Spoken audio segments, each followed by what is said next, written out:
ഇപ്പോൾ ഒരു പ്രധാനപ്പെട്ട വാർത്ത ഷിരൂരിൽ നിന്ന് അവിടെ ഈ ഗംഗാവലി പുഴയിൽ വലിയൊരു ലോകഭാഗം കണ്ടെത്തിയെന്നുള്ള വാർത്ത വരുന്നു.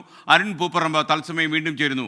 അരുൺ, എന്താണ് ഈ ലോകഭാഗം? ലോറിയുടെ ഏതെങ്കിലും ഭാഗമാണോ ഇപ്പോൾ കണ്ടെത്തിയിരിക്കുന്നത്? നമുക്ക് കിട്ടുന്ന വിവരം എന്താണ്?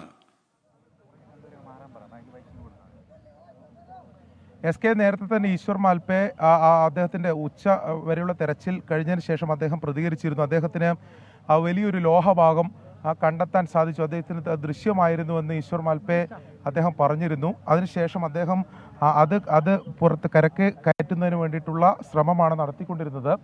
അതിനിടയിൽ അദ്ദേഹം ചില തടസ്സമായുണ്ടായിരുന്ന മരത്തിൻ്റെയൊക്കെ ഭാഗങ്ങൾ, അവശിഷ്ടങ്ങളൊക്കെ ആദ്യം ഈ ക്രെയിൻ ഉപയോഗിച്ച് ഉയർത്തി മുകളിലേക്ക് കയറ്റി. അതിനുശേഷമാണ് നിലവിലിപ്പോൾ ഈ വലിയ കുറച്ചുകൂടി വലിപ്പമുള്ള ലോഹ ഭാഗമാണ് ഇപ്പോൾ നിലവിലിപ്പോൾ കരക്ക് കയറ്റിയിട്ടുള്ള അതിൻ്റെ തത്സമയ ദൃശ്യങ്ങളാണിപ്പോൾ നമ്മൾ കണ്ടുകൊണ്ടിരിക്കുന്നത്.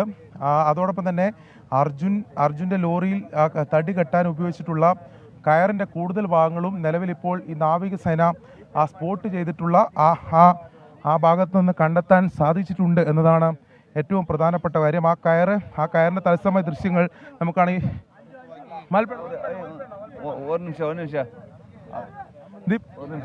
ഇപ്പോൾ അല്പസമയത്തിനകം ഈ ഈശ്വർ മാൽപേ സംസാരിക്കുന്നതാണ്. ഈശ്വർ മാൽപേ ഇതുമായി ബന്ധപ്പെട്ട് അതിന്റെ കൂടുതൽ വിവരങ്ങൾ പങ്കുവെക്കും. അദ്ദേഹമാണ് ഈ ദൗത്യത്തിന് നേതൃത്വം നൽകിയത്. നേരത്തെ ഉച്ചക്ക് നമസ്തേ എല്ലാവർക്കും കേരളക്കാർക്ക് എല്ലാവർക്കും നന്ദി. എന്താ പറഞ്ഞ ഇന്ന് കാലിനെന്ന് നിങ്ങൾ നോക്കിയിരുന്നു ഒരുപാട് മല വന്ന് അത് ഒന്നും ഞങ്ങൾ നോക്കാതെ ഞങ്ങൾ 3 പേര് ടയർ കീഴെ ഇറങ്ങി. എന്താ പറഞ്ഞാൽ ഇവിടെ കാലിലെ വരുന്ന സമയത്തിൽ ഒരുപാട് വെള്ളം റെഡായിട്ട് കെമ്പായിട്ട് സീറോ പോസിറ്റി ആ ಥರ ഒരുപാട് കത്തലിരുന്ന് കീഴെ പോകാൻ ഒരുപാട് ബുദ്ധിമുട്ടുണ്ട്. അപ്പം ഞങ്ങൾ എന്നാക്കി ഇന്ന് 2 പേര് ജഗന്നാഥ് മീൻ ലൊക്കേഷന് അവിടെ ജീവന്തമായി പിടിക്കാൻ നമ്മൾക്കായില്ല. ഇപ്പോൾ വണ്ടി ഉള്ളിൽ അർജുനുണ്ടെങ്കിൽ ഒരു വണ്ടി തേടാൻ പോയി. എന്താ പറഞ്ഞാൽ ലൈറ്റ് ഇട്ടാൽ കാണുന്നില്ല. പിന്നെ ഞങ്ങൾ പർഷ കയ്യിൽ ഇങ്ങനെ പിടിച്ച് കൊണ്ടുപോയി. ആ സമയത്തിൽ 3 മര കെട്ടി ആ മരക്കിൽ പിന്നെ ഞങ്ങൾ കയർ കെട്ടി വെള്ളത്തിൽ മേലെ വലിച്ച്. ആ സമയത്ത് ഒരു വലിയ കമ്പി കെട്ടി ഈ കമ്പി അടിയിൽ എന്നാകൾ അടയാളം കിട്ടുമോ നോക്കുന്ന സമയത്തിൽ ഒരു 10-15 ഫീറ്റ് കമ്പി കെട്ടിയ. പിന്നെ ആ കയർ വലിക്കുന്ന സമയത്തിൽ ഒരുപാട് ഒരു 50 മീറ്റർ അർജുൻ്റെ വണ്ടിൻ്റെ റോപ്പ് കിട്ടി, കയർ കിട്ടി. ആ കയർ മുതലേക്ക് കേട്ട സമയത്തിൽ അവർ ചൊല്ലി ഇത് നമ്മളത്തെ റോപ്പ് സുമാർ 50 മീറ്റർ ആവും. ഒരുപാട് കയർ കിട്ടി. നമുക്കിപ്പോൾ ഒരു പോയിന്റ് ആയി ഏത് സ്ഥലം.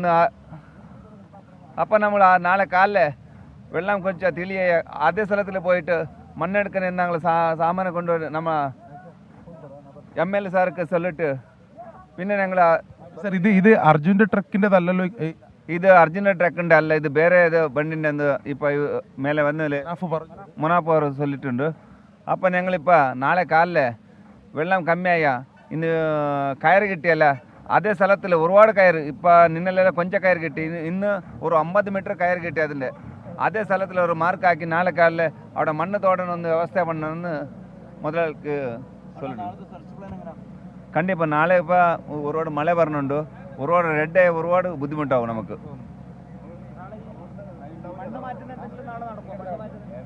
എന്ന് പറഞ്ഞാൽ മണ്ണ് മാറ്റിയില്ലെങ്കിൽ വണ്ടി കാണില്ല. ഇപ്പം നമുക്കിപ്പോൾ കയർ എവിടെ കിട്ടി ആ സ്ഥലത്തിലെല്ലാം മണ്ണ് മാറ്റണം. ആ മണ്ണ് മാറ്റിയാൽ മാത്രമേ നമുക്ക് ഇത് വണ്ടി നോക്കാനാവും.